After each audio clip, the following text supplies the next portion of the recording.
Eu quero ler com você em Lucas capítulo 5, a partir do versículo 27 até o 39. Depois disso, Jesus saiu e viu um publicano chamado Levi, sentado na coletoria, e disse-lhe: siga-me. Levi levantou-se, deixou tudo e o seguiu. Então Levi ofereceu um grande banquete a Jesus em sua casa. Havia muita gente comendo com eles, publicanos e outras pessoas. Mas os fariseus e aqueles mestres da lei, que eram da mesma facção, fecharam seus discípulos de Jesus. Por que vocês comem e bebem com publicanos e pecadores? Jesus lhes respondeu: não são os que têm saúde que precisam de médico, mas sim os doentes. Eu não vim chamar justos, mas pecadores ao arrependimento. E eles lhe disseram: os discípulos de João jejuam e oram frequentemente, bem como os discípulos dos fariseus, mas os teus vivem comendo e bebendo. Jesus respondeu: podem vocês fazer os convidados do noivo jejuar enquanto o noivo está com eles? Mas virão dias quando o noivo lhes será tirado, naqueles dias jejuarão. Então lhes contou essa parábola: ninguém tira um remendo de roupa nova e o costura em roupa velha. Se o fizer, estragará a roupa nova, além do que o remendo da nova não se ajustará à velha. E ninguém põe vinho novo em vasilha de couro velha. Se o fizer, o vinho novo rebentará a vasilha, se derramará e a vasilha se estragará. Ao contrário, vinho novo deve ser posto em vasilha de couro nova.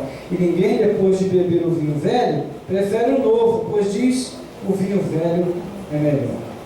Amém. Vamos orar. Senhor, nosso Deus e Pai, somos gratos a Ti pela leitura da Tua palavra, Senhor, e agora pedimos que o Senhor possa falar conosco na inspiração desse texto, nessa meditação, ainda que breve, que Teu Espírito possa encontrar lugar e espaço em nossos corações para agir e falar de acordo com a necessidade de cada vida, ó Deus, no contexto de cada vida, para que o nosso Natal seja vivido num contexto mais esclarecido e nós possamos assim desfrutar mais e melhor desse momento tão singular na história da humanidade que o Senhor separou para enviar o Teu Filho ao mundo, Senhor. Não importa, ó Deus, se o dia 25 é ou não é o dia do nascimento de Jesus, o que importa é que esse dia foi separado para celebrar o nascimento de Jesus, o evento mais importante na história da humanidade, a vinda, a morte e a ressurreição de nosso Senhor Jesus Cristo. Bendito seja o Teu nome. Nós te pedimos, fala conosco, edifica-nos na verdade, a Tua palavra é a verdade. Nós oramos em nome de Jesus. Amém. Os irmãos e irmãs podem se sentar.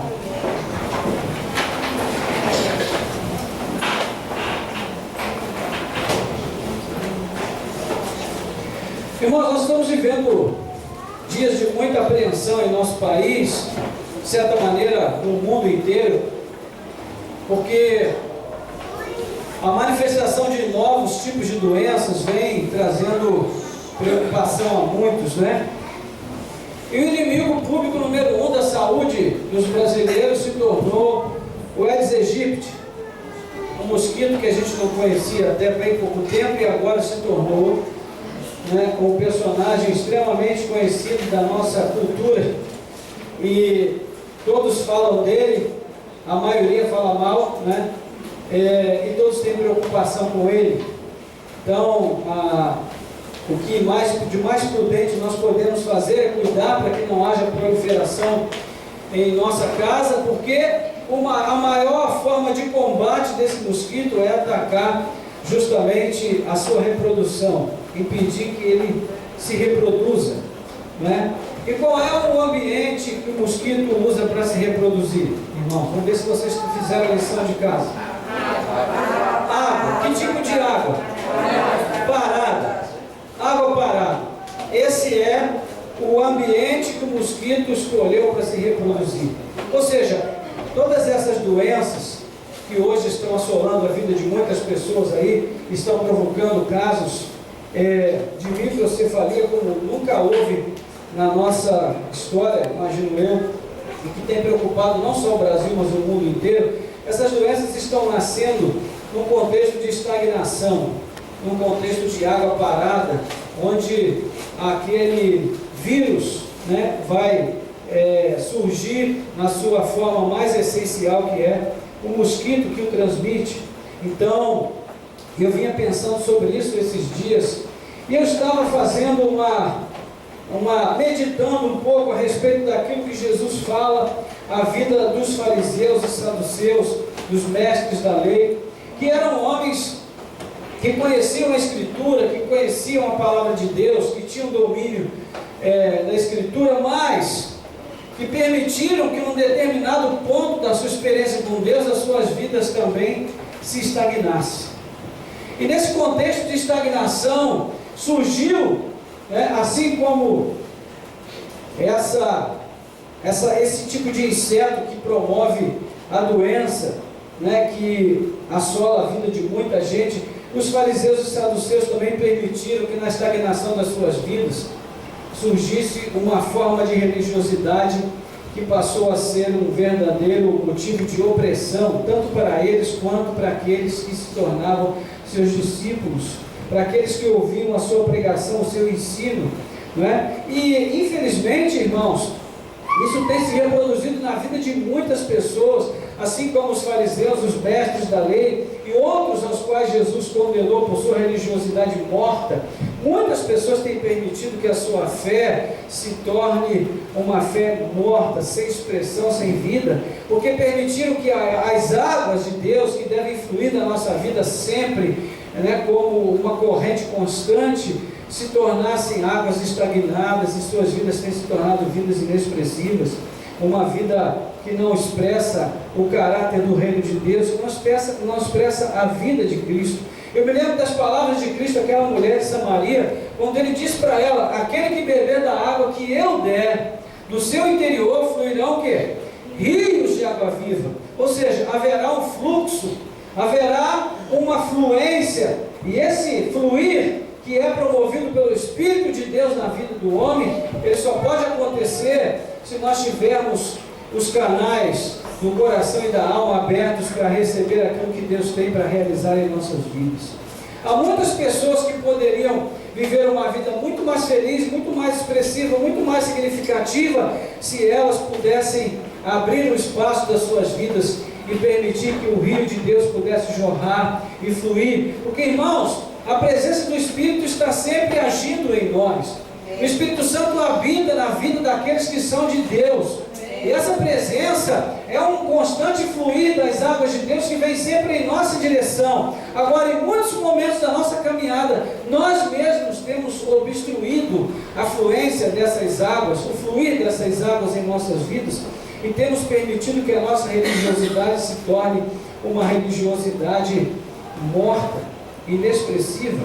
E no meio dessa religiosidade inexpressiva, morta, tem nascido muitas coisas, muitos sentimentos, muitas intenções, muitas expectativas que nós deixamos que nascesse, que existisse, que se manifestasse, se multiplicasse em nossas vidas, e que ao invés de trazer para nós felicidade e alegria, tem trazido para nós limitação, tem trazido um sentido de perda, tem trazido desânimo, abatimento, tem trazido desânimo à nossa fé, à nossa caminhada com Deus.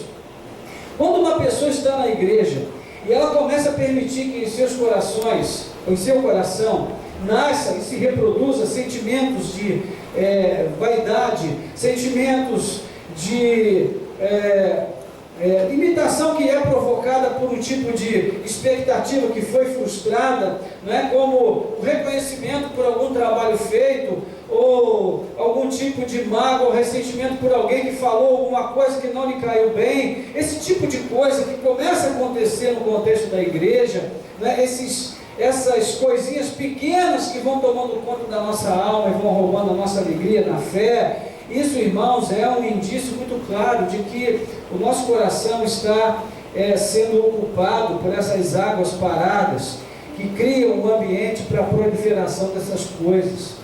O rio, quando ele flui, quando a água viva, água constante, água limpa, cristalina, está sempre fluindo, o que ele produz é vida, é fertilidade, é abundância, é alegria, é expectativa de coisas melhores, porque Deus sempre faz coisas melhores. Amém.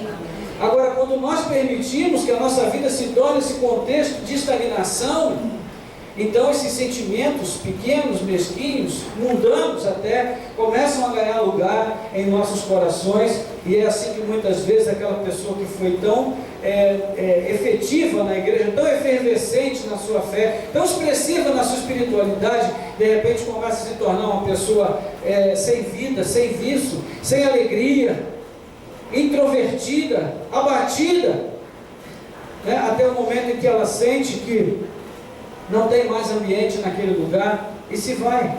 E por que isso acontece? Porque houve um momento em que o começo se deu lá atrás, um gatilho que disparou lá em um momento em que uma palavra foi dita, mas que teve um antecedente nessa vida que permitiu que o seu coração se transformasse em uma experiência de estagnação na sua relação com Deus. Nós não podemos permitir que isso aconteça, irmãos. Precisamos pedir que o Senhor renove a nossa fé todo dia.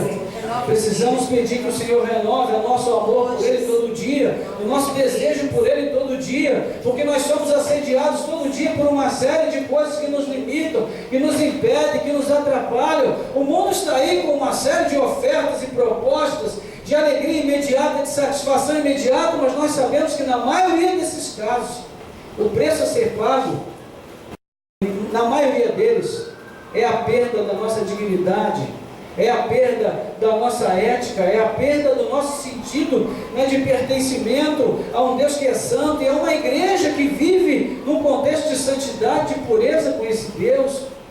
E muitas vezes nós permitimos que a nossa dignidade seja maculada por causa de alguns poucos minutos de alegria e de satisfação.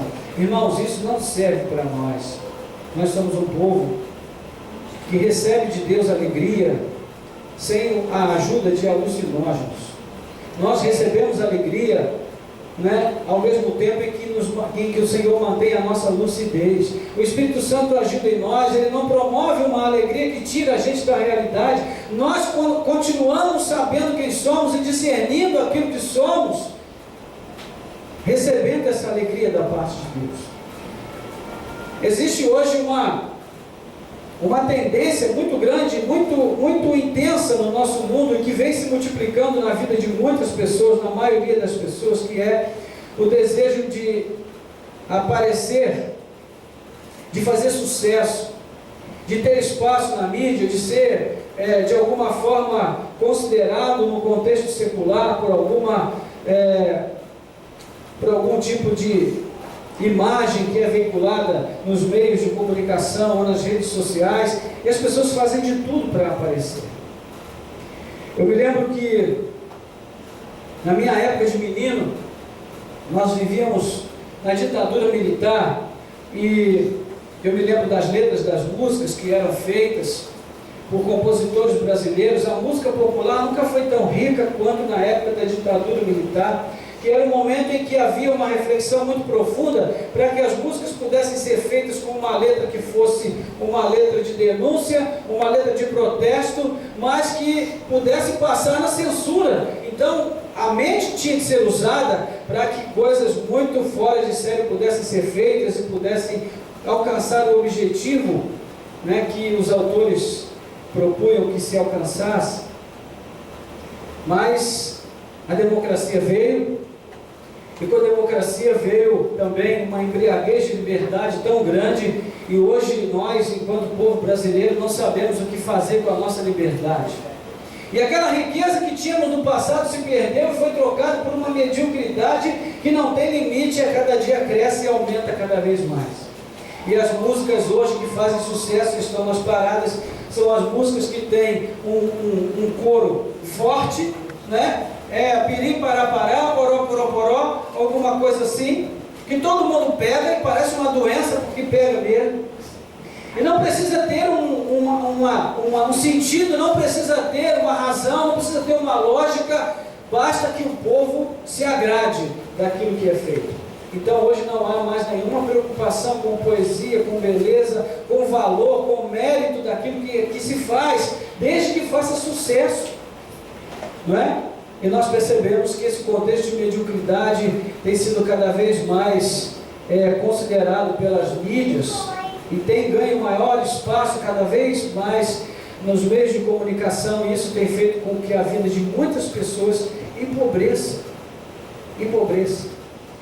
Irmãos, Cristo não veio ao mundo para nos deixar nesse contexto de empobrecimento. Cristo veio para nos enriquecer. Amém. O enriquecimento que Cristo traz não é um enriquecimento financeiro.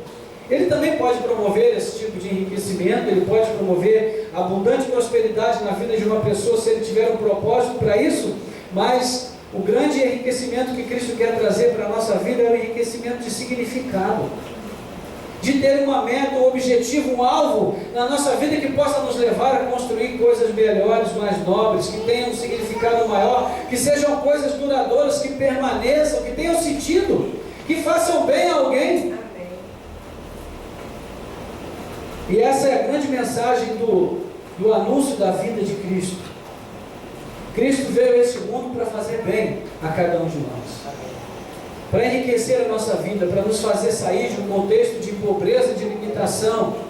É claro que eu não estou falando aqui no aspecto financeiro, evidentemente, mas no aspecto da espiritualidade, para nos levar para uma vida de significado. É por isso que ele disse para aquela mulher que vivia num contexto de mediocridade, buscando sentido para a sua vida nos amores dos homens, e ele disse: você tem 5 maridos, e o que você agora tem não é seu. Ou seja, esses homens, todos que você teve, o que você tem agora, eles não vão poder saciar a sede da sua alma. Agora, se você beber da água que eu te der, nunca mais você vai ter sede. Irmãos, quem pode saciar a sede da nossa alma é Cristo. Só Ele pode trazer sentido àquilo que nós somos e precisamos ser. Só Ele pode dar significado às nossas vidas. Só Ele pode encher o vazio do nosso coração, da nossa alma. Por isso Ele veio ao mundo. Não para ficar sendo celebrado como aquela criança da manjedoura. Aquela criança cresceu, se tornou um homem e entregou a sua vida por nós, e ao terceiro dia ressurgiu dos mortos, e agora está sentado à mão direita de Deus Pai, e um dia ele virá, não como aquela criança, mas como juiz de toda a terra, e ele julgará todos e tudo que é feito neste mundo. E é nesse contexto que ele censura a atitude dos fariseus, dos escribas e dos mestres da lei, aqueles homens que não ousavam sequer manchar as suas roupas no contato com os pecadores, né? Porque as leis de pureza eram muito severas, e eles não admitiam contato com qualquer coisa, com qualquer pessoa que pudesse contaminar as suas vidas, e isso para nós pode significar quase nada ou nada, mas para eles era algo vital, irmãos. E havia 2 coisas que podiam contaminar o judeu e privá-lo de galgar um lugar mais alto na hierarquia social. A primeira coisa era a sua condição de nascimento. Se ele se originava de uma família impura, ele poderia ficar marcado para o resto da vida como alguém de condição inferior. E a segunda coisa dizia respeito à profissão que ele exercia. Ou seja, havia uma lista extensa de profissões impuras, e entre essas profissões estava a profissão de cobrador de impostos. Já falamos sobre isso aqui outras vezes, né? Então, os fariseus, zelosos defensores da lei judaica, atribuíam maior valor ou menor valor a uma pessoa dependendo do tipo de família em que ela nasceu, dependendo do tipo de profissão que ela praticava. E isso mostrava claramente o tipo de religiosidade que eles praticavam, uma religiosidade de estereótipo, que julgava a pessoa, valorizava a pessoa por aquilo que ela parece, bem de acordo com a sociedade brasileira que nós vivemos hoje. Então, 5 minutos na mídia fazem uma celebridade, mas uma vida inteira de trabalho podem não fazer com que uma pessoa seja reconhecida, embora o seu trabalho seja muito mais importante, né? Então, se você faz uma coisa fora de série que todo mundo admira, pode não ter nenhum valor, mas você será recompensado de maneira bem generosa. Agora, se você se dedica 8 horas por dia a ensinar uma criança a ler e escrever, se você se dedica 8 horas por dia a fazer um trabalho importante que ajude a sociedade a se tornar uma sociedade melhor, se você é uma mãe que educa bem seus filhos, se você é um pai que trabalha com dignidade para sustentar a sua família, provavelmente você vai viver a vida inteira como anônimo e vai morrer como anônimo. Então essa inversão de valores mostra em que direção nós estamos caminhando, em que direção caminha a nossa espiritualidade, que parece muito com aquilo que acontecia com esses homens. Uma coisa de estereótipo, que aparece, mesmo que não tenha valor em si, e se aparece faz sucesso, se faz sucesso tem espaço. Então Jesus vai fazer uma provocação com esses homens, quando ele passa na coletoria e vê ali o Levi, que era um coletor de impostos, e chama o Levi para segui-lo, né? Como agia um publicano? Ele era escolhido entre os judeus mais fiéis a Roma, ele devia ser alguém, por certo, com um poder aquisitivo considerável, porque ele pagava o montante do imposto devido a César, e o saldo que ele cobrava poderia ser retido por ele mesmo, né? Ou seja, ele cobrava o imposto além daquele que era devido para reter uma parte para si, né? E talvez você já tenha ouvido uma história por aí assim, parecida com essa, né? Principalmente nos últimos dias. E diante disso, o que se cobrava era sempre exorbitante, era sempre algo que oprimia o povo, sempre ilegítimo, e por isso os publicanos eram odiados pela maior parte da sociedade. E aí, diante desse chamado de Jesus, diz que esse Levi publicano, ele deixa tudo e segue Jesus, versículo 28, e os 3 evangelistas concordam com essa narrativa, os 3 testemunham que o publicano deixou uma ocupação altamente vantajosa para si e simplesmente seguiu a Jesus. Um outro aspecto importante, irmãos, que mudou muito nos últimos tempos. Antigamente, as pessoas deixavam uma posição altamente vantajosa para se unirem a Jesus. Hoje, as pessoas se unem a Jesus se alguma coisa vantajosa lhes for oferecida.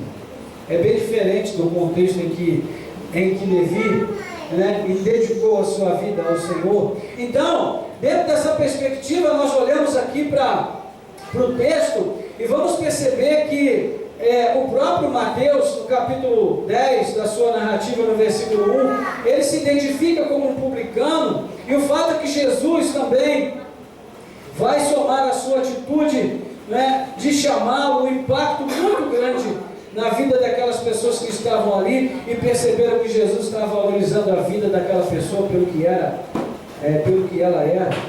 E aí o Levi vai oferecer um banquete para Jesus, que representava também um grande prejuízo aos seus recursos, e ele oferece esse banquete a Jesus em sua casa e convida pessoas de igual condição social, a sua versículo 29, e a Bíblia diz que foi um rico banquete.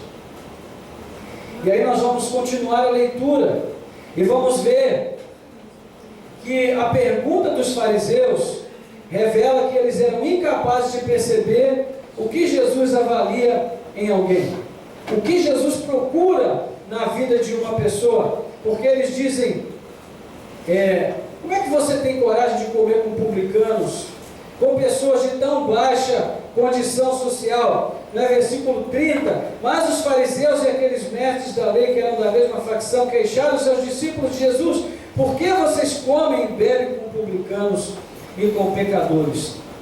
Essa pergunta, irmãos, mostra o quanto o coração dos fariseus estava fechado para receber aquilo que Jesus tinha oferecido. E é interessante que pessoas de coração fechado só conseguem ver o lado ruim das coisas.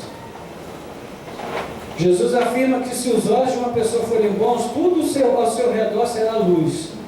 Mas se os olhos forem trevas, então essa pessoa só vai ver escuridão. Lucas 11:34. Os fariseus tinham a mente programada para rejeitar tudo que fosse diferente do que eles consideravam certo, puro e bom. E só lhes restava então criticar. Você conhece pessoas assim? Já conheceu pessoas assim? Aquelas pessoas que só aceitam como certo o que elas consideram certo. Só aceitam como bom aquilo que elas acham que é bom. Pessoas que só comemoram aquilo que para elas tem valor. E não conseguem se alegrar com a alegria do outro, porque o outro está se alegrando com algo que elas não consideram tão bom. bom assim. Esse é o coração do fariseu, coração fechado para aquilo que não está nele, que não tem a ver com ele em primeiro lugar. É um coração cheio de entulhos, que não permite que a graça de Deus o alcance e possa transformar aquela situação. Há muitas pessoas assim, que vivem para criticar, porque não conseguem ver nada de bom, porque os seus olhos não são bons. Quem tem olhos bons, consegue ver bondade até onde não há, em muitos momentos. Então Jesus vai fazer o que? Jesus vai trazer de volta a tradição profética, e ele vai mencionar algo que está de acordo com Oséias 6,6, né, quando ele diz no versículos 31 e 32, não são os que têm saúde que precisam de médico, mas sim os doentes. Eu não vim chamar justos, mas pecadores ao arrependimento.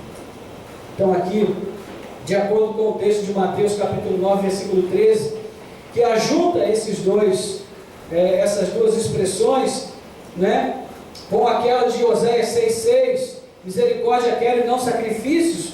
Então nós vamos perceber que ali o profeta também bate contra a rocha dura da hipocrisia do povo de Israel, e aquele povo que honrava a Deus com os lábios, tinha o seu coração longe do Senhor.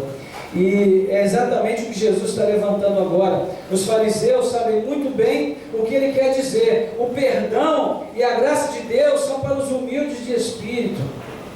A presença do Espírito é dedicada àqueles que se reconhecem pobres e necessitados diante de Deus. Como o salmista no capítulo 40, versículo 17, eu sou pobre e sou necessitado, mas o Senhor cuida de mim. É o conselho do sábio no livro de Provérbios: confia no Senhor de todo o teu coração e não te estribes no teu próprio entendimento. Provérbios 3, versículo 5.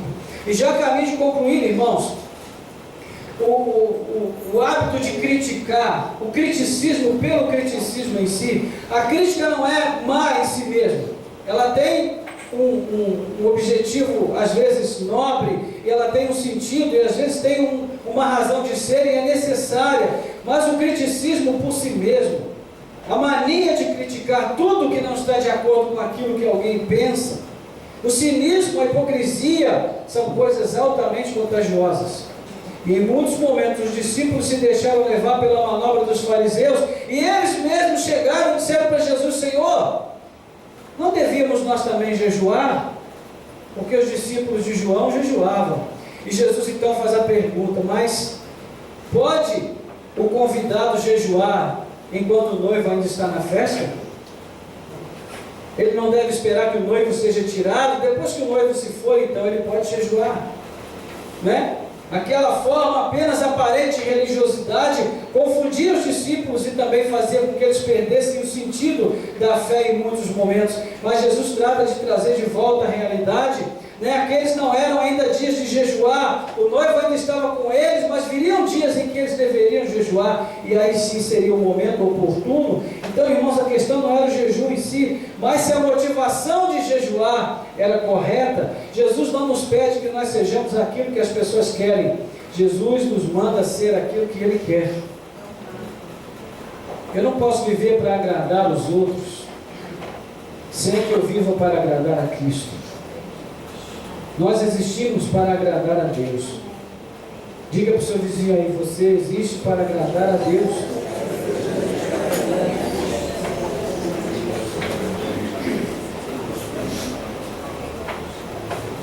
Esse é o ponto mais difícil da fé, irmãos. É deixarmos de agradar a nós mesmos para agradar a Deus. E aí Jesus vai falar do velho e do novo. Não que Jesus tenha alguma coisa contra o velho ou contra o que é velho, mas o velho aqui significa todo aquele tradicionalismo religioso morto dos fariseus, aquela espiritualidade sem expressão, sem vida. Os evangelhos falam bastante sobre o antagonismo entre o velho e o novo nesse sentido, e aqui Jesus usa uma bela ilustração, né, que encontra a assimilação rápida ali do povo palestinense, que estava acostumado a lidar com os odres. Que eram os odres? Eram pedaços, eram bolsas de couro, né, que eram feitas para guardar o vinho que era produzido.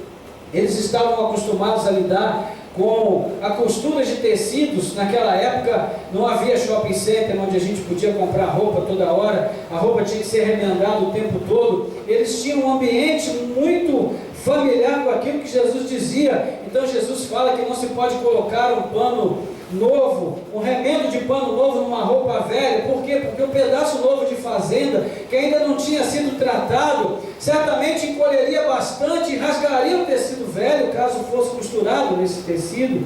Da mesma forma, a fermentação do vinho novo iria romper o odre velho, porque o couro não ia resistir à fermentação. Então, esse processo que está sendo tratado por Jesus era muito familiar àquele povo. Por isso seria necessário um odre novo para o vinho novo, e seria necessário fazer as coisas de acordo com aquilo que a revelação de Cristo estava trazendo, no sentido de que os humildes de espírito, aqueles que vivem uma fé que se volta para Deus, fossem capazes de receber a novidade de vida que Jesus trouxe para cada um deles. Um humilde e simples de espírito é que pode receber aquilo que Deus tem para conceder.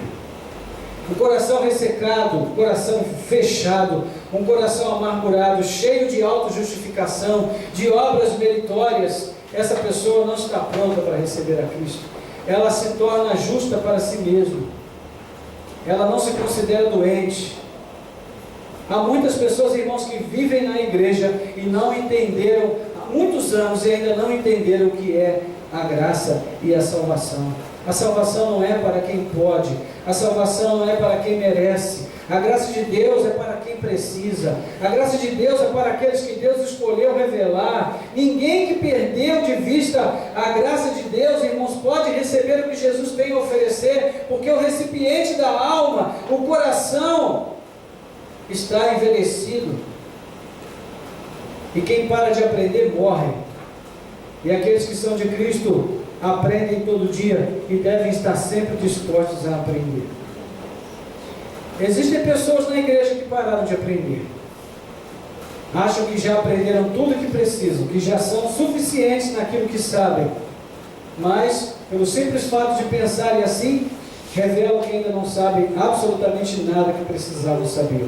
A coisa mais importante que o homem precisa aprender é que ele é um miserável, dependente da graça de Deus, que ele veio a esse mundo sem nada e sairá desse mundo sem nada, e o único valor que ele pode realmente levar consigo é a certeza da salvação e da vida eterna. Então, o recipiente de couro novo é o coração sempre pronto a aprender, de alguém que, mesmo estando há muito tempo na fé, não deixa de conservar a curiosidade e a sede de novas descobertas, porque os tesouros de Deus são inesgotáveis.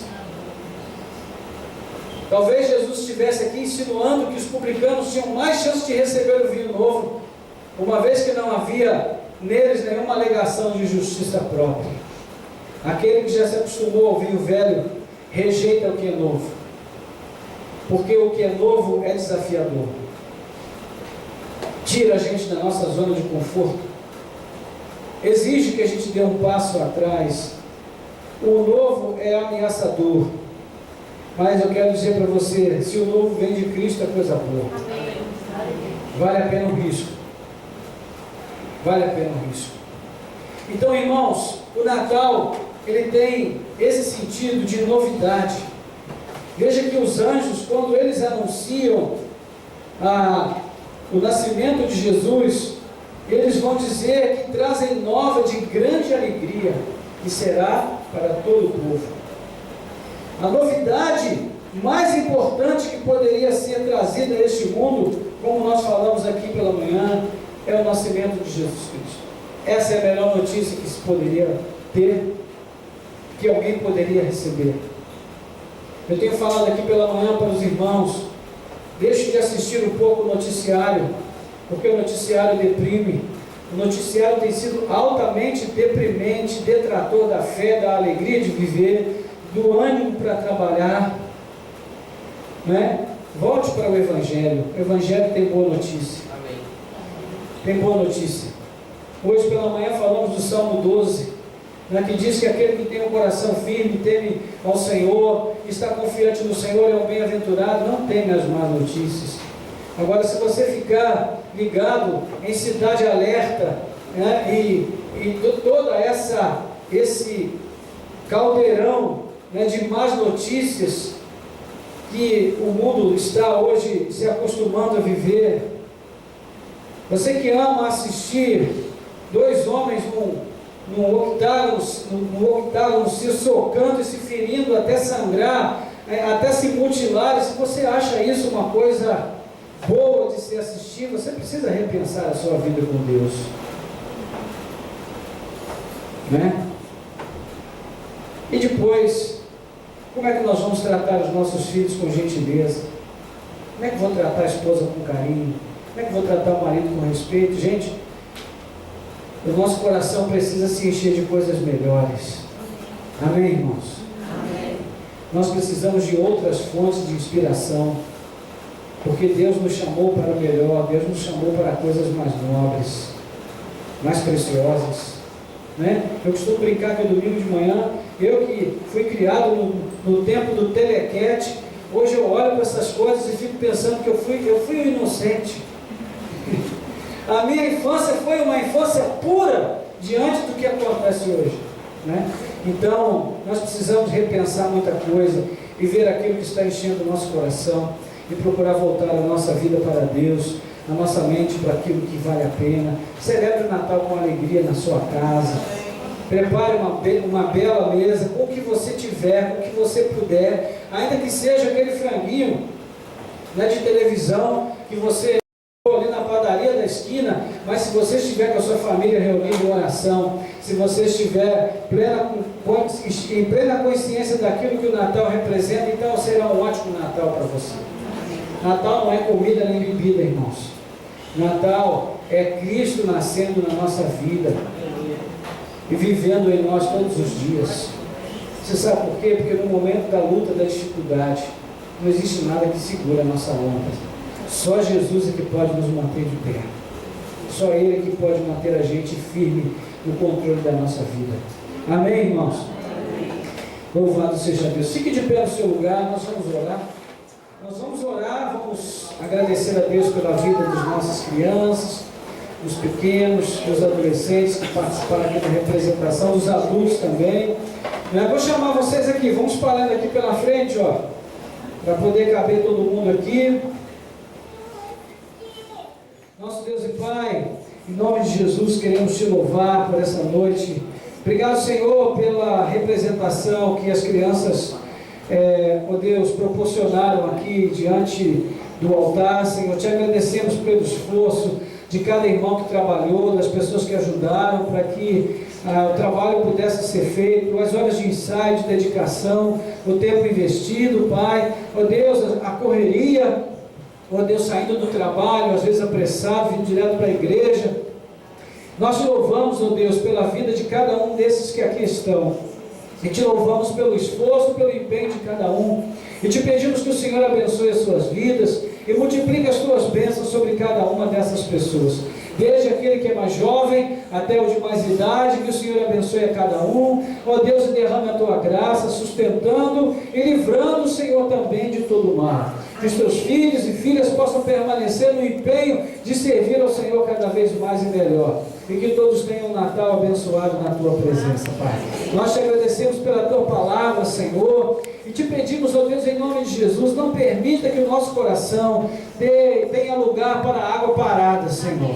Deus, tira, ó Deus, toda a estagnação da nossa fé. Ajuda-nos, ó Deus, a ter sede por mais de Ti, a ter fome por mais do Senhor, a ter anseio de ter uma experiência nova contigo a cada dia, e não, ó Deus, permitir que a nossa espiritualidade se torne formalista, morta, sem vida, sem expressão, mas que, ó Deus, a nossa vida contigo possa avançar, assim como a Tua palavra diz, que a luz do justo, ó Deus, é como a luz da aurora, o caminho do justo que brilha mais e mais até ser dia perfeito, e que nós avançamos e vivemos de fé em fé, e de glória em glória na Tua presença, Pai.